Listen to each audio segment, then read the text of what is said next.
রাজ্যে ভোটের প্রচারে এসে কেন্দ্রীয় স্বরাষ্ট্রমন্ত্রী অমিত শাহ তিনি বারবারই জানিয়েছিলেন রাজ্যে বিজেপি ক্ষমতায় এলে অনুপ্রবেশের পক্ষে তারা একেবারে জিরো টলারেন্স নীতি নেবেন। শুধু তাই নয়, অনুপ্রবেশকারীদের বেছে বেছে দেশ থেকে বের করে দেওয়া হবে। हमारी सरकार घुसपैठ के प्रति जीरो टॉलरेंस की नीति से आगे बढ़ेगी। हम डिटेक्ट, डिलीट और डिपोर्ट ये पॉलिसी के तहत चुन चुन कर एक एक घुसपैठियों को बंगाल के बाहर निकालने का काम करेंगे। গতকাল মালদার ইংরেজ বাজারের পর এবার মুর্শিদাবাদের লালগোলা, যেখানে হোল্ডিং সেন্টার ইতিমধ্যেই চালু হয়েছে। সরকার ইতিমধ্যেই নির্দেশ দিয়েছে, স্বরাষ্ট্র দপ্তরের নির্দেশ গিয়ে পৌঁছেছে জেলায় এবং তারপরে এবার মুর্শিদাবাদের লালগোলায় চালু হলো হোল্ডিং সেন্টার। কথা বলবো রাজীব চৌধুরী, আমাদের প্রতিনিধি রয়েছেন টেলিফোন লাইনে। রাজীব, এখনো পর্যন্ত কতজনকে আনা হয়েছে এই হোল্ডিং সেন্টারে?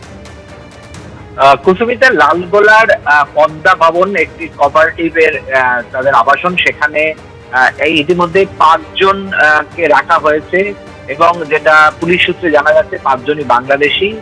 তাদের বেশ দিন কয়েকের মধ্যে তাদের গ্রেফতার করা হয় এবং তাদের এই মুহূর্তে যে পদ্মা ভবন রয়েছে সেই পদ্মা ভবনে কঠোর নিরাপত্তার মধ্যে দিয়ে তাদেরকে রাখা হয়েছে। 5 জন এখানে রয়েছেন এবং তাদের দেখভালের জন্য প্রশাসনের পক্ষ থেকে একটি বিশেষ টিম গঠন করা হয়েছে এবং নিরাপত্তার জন্য পুলিশেরও বন্দোবস্ত করা হয়েছে। বিশ্ববিদ্যা, ধন্যবাদ।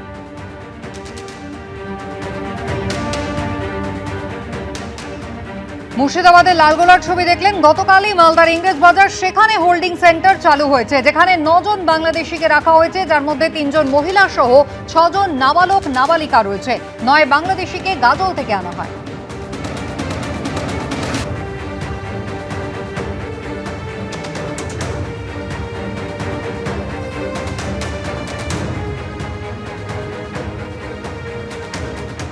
আমাদের ভারতীয় নাগরিক নয় এরকম যে সমস্ত ব্যক্তি আছেন, তাদের তো অবশ্য হচ্ছে পশ্চিমবাংলা থেকে বা ভারতবর্ষ থেকে, আমাদের দেশ থেকে, তাদের নিজেদের দেশে এখান থেকে তাদের ব্যবসা করতে হবে।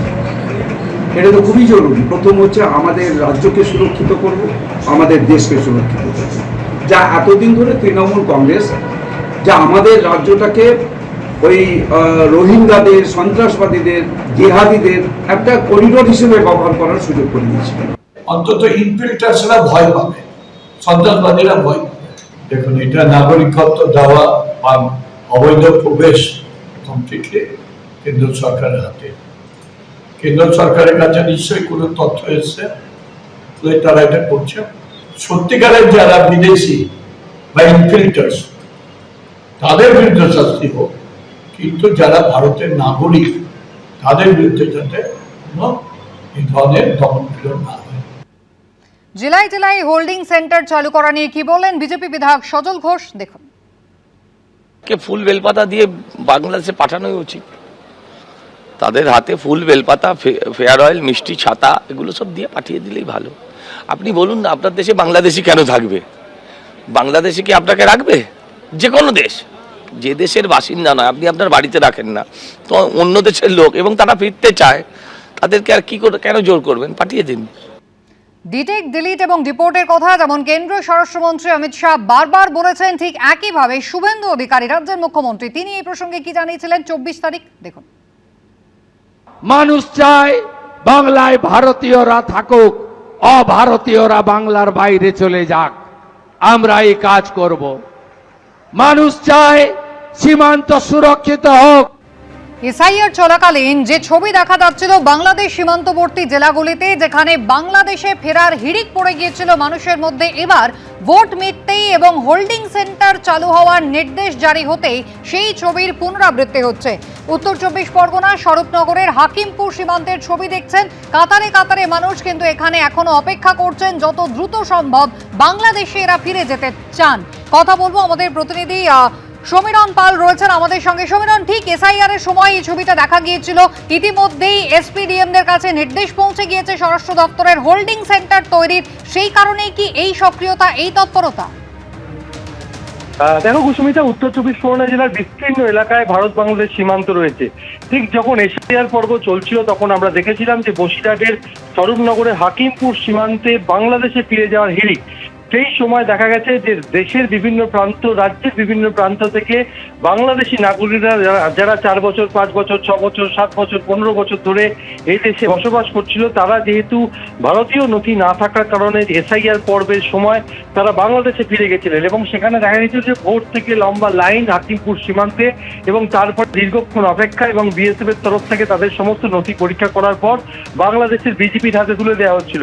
ঠিক একই ছবি গতকাল বিকেল থেকে ধরা পড়েছে হাকিমপুর সীমান্তে, যেখানে বাংলাদেশের সাতক্ষীরা জেলা রয়েছে ঠিক ও প্রান্তে। সেখানে বাংলাদেশের নাগরিকরা যারা এখানে বিভিন্ন কাজে কর্মে রাজ্যের বিভিন্ন প্রান্ত বা দেশের বিভিন্ন প্রান্তে বসবাস করছিলেন, যেহেতু রাজ্য সরকারের তরফ থেকে পরিষ্কার স্পষ্ট করে ঘোষণা করে দেওয়া হয়েছে যে কোনো অনুপ্রবেশকারীর জায়গা হবে এ রাজ্যে, সেই কারণে সেই সমস্ত অনুপ্রবেশকারী যারা কাজের সন্ধানে যারা এদেশে এসেছিলেন তারা সকলে ফিরে যেতে শুরু করেছেন। এবং তুমি জানো যে রাজ্য সরকারের তরফ থেকে হোল্ডিং সেন্টার তৈরি করার পরিকল্পনা নেওয়া হয়েছে।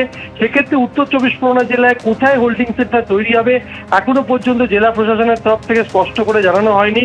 কিন্তু দিন কয়েক আগে উত্তর চব্বিশ পরগনারই বনগাঁ উত্তরের বিজেপি বিধায়ক তথা রাজ্যের খাদ্য সরবরাহ ও সমবায় মন্ত্রী অশোক কীর্তনিয়া স্পষ্ট করে জানিয়ে দিয়েছিলেন যে সীমান্তে কাঁটাতারের বেড়া দেওয়ার প্রক্রিয়া শুরু হয়ে গেছে। তার আগে যারা অনুপ্রবেশকারী আছেন তারা এখনো খোলা সীমান্ত রয়েছে, তারা বাংলাদেশে ফিরে যান। ঠিক তার এক সপ্তাহ যেতে না যেতেই আমরা দেখতে পাচ্ছি সেই ছবি হাকিমপুর সীমান্তে দূর দূরান্ত থেকে আসা বাংলাদেশি নাগরিকরা তারা ভিড় করতে শুরু করেছেন। তারা অপেক্ষা করছেন বিএসএফ কখন তাদেরকে ওপারে বাংলাদেশের বিজিবির হাতে তুলে দেন এবং তাদের সমস্ত নথিপত্র পরীক্ষা করে তার পাশাপাশি তাদের বিরুদ্ধে কোনো অপরাধমূলক রেকর্ড আছে কিনা এই সমস্ত খতিয়ে দেখার পরই বিজিবির হাতে তুলে দেওয়া হবে, এমনটাই বিএসএফ সূত্রে আমরা জানতে পারছি। এবং গতকাল দুপুর থেকে বাংলাদেশি নাগরিকদের ভিড় জমতে শুরু করেছে স্বরূপনগরের হাকিমপুর সীমান্তে। কুসুমিতা, একেবারে উত্তর চব্বিশ পরগনা স্বরূপনগরের হাকিমপুর সীমান্তে, যেখানে ইতিমধ্যেই মানুষজন ভিড় জমাতে শুরু করেছেন। কি বলছেন তারা, দেখুন।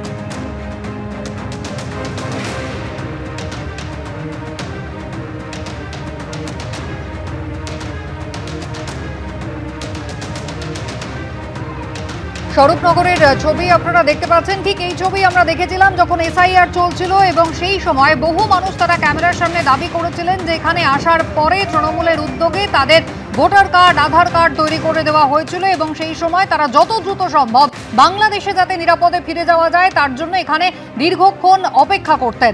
আর এই ছবি দেখতে পাচ্ছেন ইতিমধ্যেই রাজ্য সরকারের পক্ষ থেকে জানিয়ে দেওয়া হচ্ছে, স্বরাষ্ট্র দপ্তর তারা নোটিশ দিয়ে দিয়েছে সমস্ত জেলা শাসক এবং এসপিকে। সেই নোটিশ দেওয়া হয়েছে যে জেলায় জেলায় হোল্ডিং সেন্টার তৈরি করা হচ্ছে, অনুপ্রবেশকারী সন্দেহে যাদেরকেই আটক করা হবে সেই হোল্ডিং সেন্টারে তাদের রাখা হবে। আর তারপরেই স্বরূপনগর সীমান্তে এই ব্যস্ততার ছবি। আমার বাড়ি এখানে বর্ডারে সাতক্ষীরা জেলা দমদম ক্যান্টনমেন্টে ছিলাম, বছর 2 হবে। এরপরে প্রশাসন রাখবে না তা কি করবো বলেন, আর এদের সরকার যদি না রাখে, আমরা গরিব মানুষ পেটে দিয়ে আসছিলাম, এখন সরকার যদি না রাখে তাহলে আমরা তো থাকতে পারি না, এই জন্য চলে যাচ্ছি।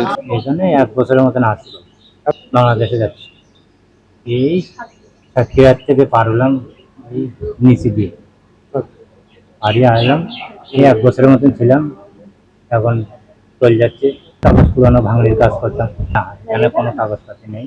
এখানে থাকতাম দূর কেন, ওই রঙের কাজ করতাম, ওই জঙ্গল সাফ করার কাজ করতাম। এই ধরো 1 বছর হয়ে গেছে, এখন ফিরে যাচ্ছি। ওই সরকার আর কি দেশের মানুষ দেশে চলে যাও, এখন যেতে বলে চলে যাচ্ছে আর কি, মানে সরকার থেকে চাপ দিচ্ছে। বোতল করাতাম, ভাঙড়ির কাজ করতাম, গরিব মানুষ পেটের দায়ে এসেছি, চলে যাচ্ছে। শুনছি বাংলাদেশের লোক রাখবে না বলে চলে যাচ্ছে। এখন যান বাঁচানি খরচ, চলে যায়, কি করবো, গরিব মানুষ এই দেশে বই চাই তাই খেতে হবে, পেটের দায়ে এসেছি। আমাদের থাকতে দিচ্ছে না, বাংলাদেশে চলে যাবেন। এবিপি আনন্দ, এগিয়ে থাকে, এগিয়ে রাখে।